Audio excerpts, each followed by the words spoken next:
Hello, কেমন আছো সবাই? আশা করি সবাই খুব ভালো আছো। আমিও খুব ভালো আছি। আবার চলে এসেছি একটা নতুন ভিডিও নিয়ে তোমাদের কাছে।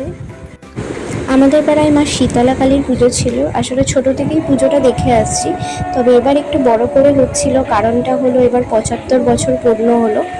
এখনও লাইটের কাজ চলছে, সন্ধ্যাবেলা হলেই লাইট কমপ্লিট হয়ে যাবে আশা করি।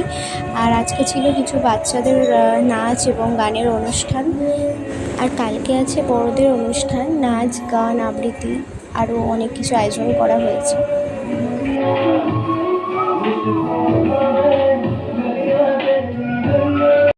আর তারপর আমি স্নান টান করে লাঞ্চ করে চলে এসেছিলাম। এই যে ওর আজকে ডান্সের প্রোগ্রাম আছে, তো বারবার করে আমার মাথা খারাপ করে দিচ্ছে যে নেল পালিশ করিয়ে দে, নেল পালিশ করিয়ে দে। এদিকে ওদের স্কুলে প্রচুর রেস্ট্রিক্টেড, মানে এইসব নেল পালিশ করা থাকলে মানে বকা দেয়। তো আমি বললাম ঠিক আছে, আমি তোকে আগের দিন পড়তে দিয়েছিলাম, আমি আগের দিন পড়াইনি। আমি বললাম তোকে প্রোগ্রামের দিন পড়িয়ে দেবো, দেন তুই যেদিন স্কুলে যাবি আবার রিমুভ করে যাবি।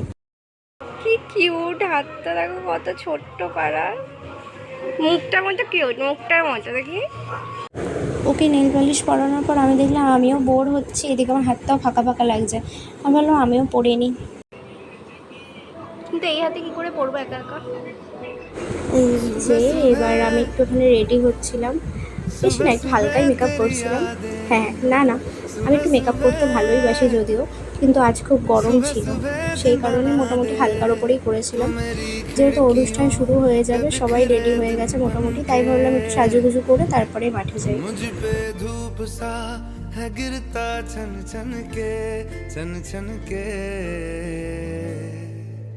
तू इश्क है तो मैं बाहों में हूँ तो पनाहों में हूँ, काजल हूँ तो मैं निगाहों में हूँ, तू है तो मैं हूँ कसमें वादे क्यों, तू है तो मैं हूँ बस में तेरा हूँ। হ্যাঁ হ্যাঁ, অনেকটা ঢং করলাম তাই না? এবার আমাকে ওপর থেকে বারবার ডেকেই যাচ্ছে, কি রে নিজেই সেজে যাবি, বোনদেরকে আর সাজাবি না? আর এইদিকে আমার ভাই এই যে খালি দৌড়ে দৌড়ে পালাচ্ছে। সবাই মাঠে রয়েছে, খেলা করছে, কিন্তু ও থাকবে না, ও খালি ওর মায়ের কাছে। মাকে ছেড়ে 5 মিনিটও নয়, খালি বারবার বলছে মায়ের কাছে নিয়ে যাও, মায়ের কাছে নিয়ে যাও। যখন কেউ নিয়ে যাচ্ছে না তখন নিজেই পালাচ্ছে। মেকআপ হয়নি এখনো? না, মেকআপ আর্টিস্ট আছিস তো? ও আচ্ছা। আর এইদিকে এরা অর্ধেক রেডি হয়ে বসে আছে যে বাকিটা আমি গিয়ে সাজিয়ে দেবো বলে। এদের সাজানো মানে যুদ্ধ করা। তারপর আমি এদেরকে একটু হালকা মেকআপ করে দিচ্ছিলাম, যেহেতু ডান্স করবে সেই কারণে। আর আমার বোনকে তারপরে মেকআপ করছিলাম, যেহেতু এদের নাচটা আগে ছিল আর ওরটা লাস্টে ছিল, সেই কারণেই। আর যা গরম, আমি বললাম মানে আমরা বড়রা হলে তো না এক জায়গায় স্থির হয়ে বসে থাকবো, কিন্তু এরা তো তা না, এরা দৌড়াদৌড়ি করবে, মেকআপ সেই ঘেটে ঘওয়া হয়ে যাবে। আমি জন্য বললাম আয় তোদেরকে আগে করে দিই, তারপরে তোকে লাস্টে করে দেবো। আর একে চোখ বন্ধ করে বসিয়ে রেখেছি আইলাইনার পরিয়ে।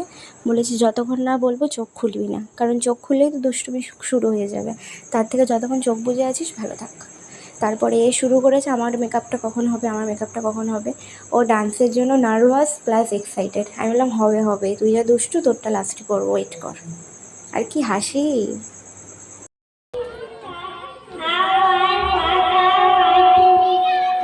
বলো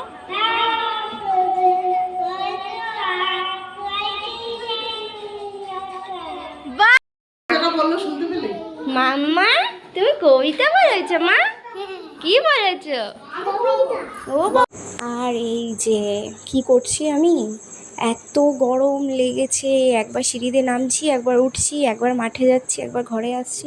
মানে সত্যি গরমকালে যদি কোনো অনুষ্ঠান বা কোনো কিছু পড়ে না, না সেজে আনন্দ, না ঘুরে, না মানে কোনো কিছুতে আনন্দ নয়। তার থেকে শীতকাল তো ভাই অনেক ভালো।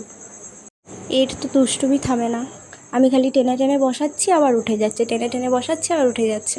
আমি বারবার করে বলছি মেকআপ করার আগে এরকম করে নে, নাচটা তো সুন্দর করে করতে হবে, আর মেকআপ যদি ঘেটে যায় স্টেজে তো দেখতে একদম ভালো লাগবে না।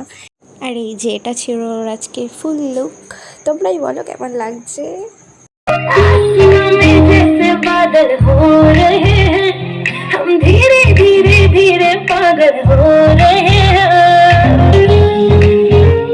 পুরো ডান্সের ভিডিওটা দিতে গেলে ভিডিওটা অনেকটা বড় হয়ে যেত, সেই জন্য আমি ছোট্ট করে একটু ভিডিওটা দিয়ে দিলাম। আর এই যে এইখানেই হচ্ছে প্রবলেম। আগের দিন সবাইকে বলা হয়েছে যে কালকে ঠাকুর আনতে যাওয়া হবে সকাল 12টায়। এদিকে সবাইকে হুট করে বলা হচ্ছে যে 10:30টার মধ্যে সবাই রেডি হয়ে যাও। এবার ওভাবে কি হুট করে রেডি হওয়া যায়? এবার আমি স্নান টান না করে রেডি হয়ে গেছি, সবাই এদিকে বেরিয়ে গেছে, আমি তো রেডি হতে পারিনি। দিয়ে এখন অগত্যা টোটো করে যেতে হচ্ছে। দেন আমরা এখানে কয়েকজনকে ফোন করলাম আমাদের পাড়ার, যে ঠাকুর কত দূর আছে। ওরা বললো এই মানে যেখানে ঠাকুর আনতে গেছে সবে মোড় মাথায় এসেছি, তোরা টোটো করে আয়, যাওয়ার সময় একসাথে চলে যাও। এই যে বলে না সব প্রবলেম একসাথে হয়, মাঝ রাস্তায় আবার টোটো খারাপ হয়ে গেছে। দিয়ে আমরা আবার ওখান থেকে হেঁটে এই ফাইনালি ঠাকুরের কাছে পৌঁছেছি।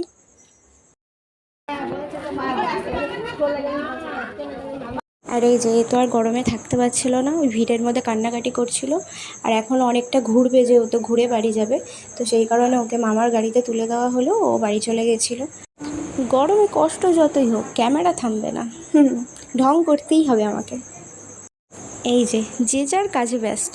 ও হচ্ছে ট্রাক প্রেমিক, মানে এমন করে গাড়ির নাম নেই যে ও জানে না। দেখো গাড়িতে মাল তুলছে, আমি আবার বলছি বলে আমাকে বলছিল এই গাড়িতে মাল তুলবো না, বকছিস কেন?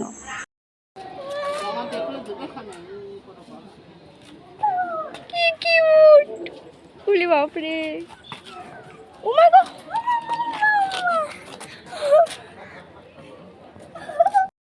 লাঞ্চ করে চলে আসলাম, এসে দেখছি এখানে পুজোও শুরু হয়ে গেল। এবার সন্ধ্যের জন্য একটু রেস্ট নেব, যেহেতু সন্ধ্যেতে আজকে প্রোগ্রাম আছে। কি আমি এত সেরেছি কেন? আসলে আমিও আজকে গান করব। ছোটোবেলা থেকে গানটা খুব ভালোবাসি, প্রফেশনাল হয়তো নই আমি, কিন্তু ছোটোবেলা থেকে গানের প্রতি একটা আলাদাই ভালোবাসা। এখন আর সেইভাবে চর্চাটা নেই যদিও, তবে সবাই এবছর রিকোয়েস্ট করলো যে একটা গান কর, একটা গান কর। সেই জন্য আমি বললাম যে হ্যাঁ, অনেক বছর তো প্র্যাকটিস নেই, জানি না কেমন করতে পারবো, ঠিক আছে পাড়ার পুজো যখন করব, যেমনই হোক করব।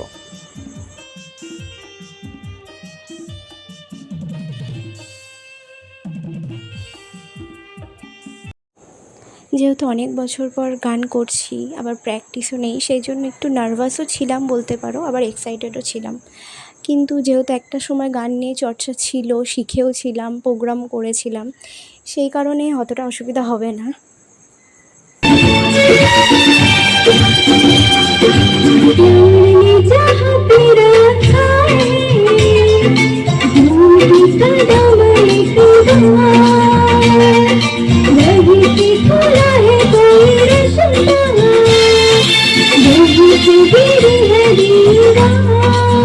আর এখন বাজে প্রায় রাত 1টা, অনুষ্ঠান শেষ হতে হতেই দেরি হয়ে গেছে। আর আজকে রাতে তো কালী পুজো, আমি মাকে বলেছি এবার আমি রাতে থাকবোই। আসলে ছোটো থেকেই দেখি সবাই থাকে, তখন কোনো দিনও রাত জাগতে দেয়নি, কিন্তু এবার খুব ইচ্ছা ছিল রাত জাগার, তো মা বললো ঠিক আছে তাহলে আমিও থাকবো, থাকিস তাহলে। দিয়ে মাঠে গিয়ে দেখলাম অনেকেই রয়েছে, এদিকে মায়ের পুজোও শুরু হয়ে গেছে। আর এই যে স্টেজ ফাঁকা পেয়ে একবারে 2টো করে চেয়ার নিয়ে পায়ের উপর পা তুলে দিয়েছে।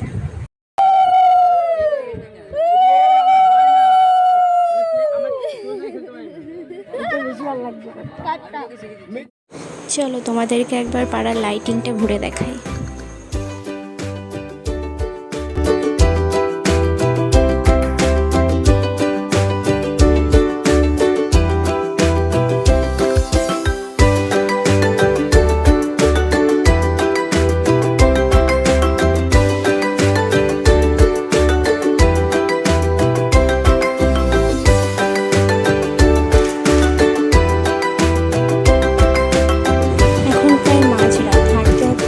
চোখে পড়লে এই ফুলগুলো কি সুন্দর লাগছে, দিনের বেলা হলে আর কখনো দেখা যায় না, কারণ ভোরবেলা হতে না হতেই তো সব ফুল চুরি হয়ে যায়, দেখবো বা কী করে। ব্যাং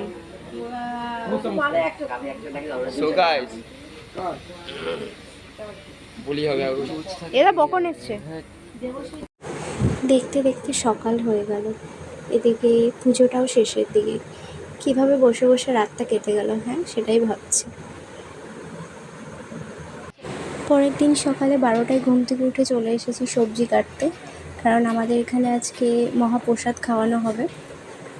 সবজি কাটতে কাটতেও খাওয়া দাওয়া বন্ধ নেই, প্রথমে তরমুজ, তারপরে কোল্ড ড্রিঙ্কস, একের পর এক চলতেই আছে। আমার মুখ তো বন্ধ নেই, আমার মুখ সবসময় চলে সেটা নয়। গল্প করতে করতে, খাওয়া দাওয়া করতে করতে সবজিটাও কাটা হয়ে গেল। এবার দুপুরে ঘরে গিয়ে একটু রেস্ট নেব। আর এখানে মহাপ্রসাদ খাওয়া দাওয়া চলছে। ব্যাস দেখতে দেখতে 3টে দিন কেটেও গেল। যে কোনো অনুষ্ঠান দেখবে আসবেই ভালো। এই কিছুদিন আগে দেখলাম লাইট লাগাচ্ছে, লোকজন মাঠে কত, হই হুল্লোড়, এই পুজো আসবে, দেখতে দেখতে হয়েও গেল, 3টে দিন কেটেও গেল। তো এটাই ছিল আজকে আমার ভিডিও। ভালো লাগলে লাইক, কমেন্ট, সাবস্ক্রাইব করে দিই। দেখা হবে আবার নেক্সট কোনো ভিডিওতে। ততক্ষণের জন্য সাথে থেকো সবাই। Tata, bye bye.